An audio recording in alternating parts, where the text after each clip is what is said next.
నేను మీ తహసీల్దార్ని, నందివెలుగు గ్రామ పంచాయతీకి ప్రత్యేక అధికారిగా ఉన్నాను.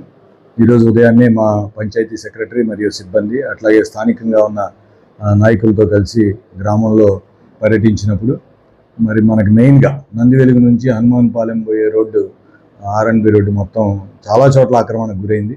మరి అలాగ పర్మనెంట్గా ఆక్రమణకు గురి కావడం వల్ల కింద మన పంచాయతీ సిబ్బంది కాలువలు తీసే పరిస్థితి కూడా లేకుండా పోయింది. అంతేకాకుండా ఎక్కడికక్కడ గేదెలను కూడా రోడ్డు మీద కట్టేయడం, మరి చెత్త కుప్పలన్నీ కూడా రోడ్డు మీద పడేయడం, ఏదైనా గమనిస్తే అంతా చెత్తా చెదారం అంతా కూడా రోడ్డు మీద వేస్తున్నారు.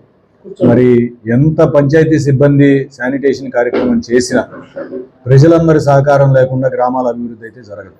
నేను నా వైపు నుంచి మిమ్మల్ని అందరినీ ప్రత్యేకంగా విజ్ఞప్తి చేస్తున్నా, మీరందరూ సహకరిస్తే ఖచ్చితంగా నందివెలుగు గ్రామాన్ని ఒక ఆదర్శవంతమైన గ్రామంగా ఖచ్చితంగా మారుద్దాం. మీ అందరూ సహకారం కావాలి. ప్రజలందరూ ఎక్కడ పడితే అక్కడ ఆక్రమించవాకండి, రోడ్లని పంచాయతీ స్థలాన్ని ఎక్కడ ఆక్రమించొద్దు.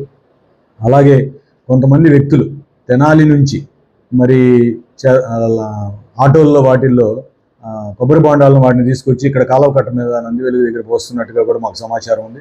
అట్లాంటి వాళ్ళని కూడా గుర్తిస్తాం. ఎట్టి పరిస్థితుల్లో అలా చేయకండి. ఫైన్ విధించడమే కాకుండా అవసరమైతే చట్టపరంగా చర్యలు కూడా తీసుకుంటాం.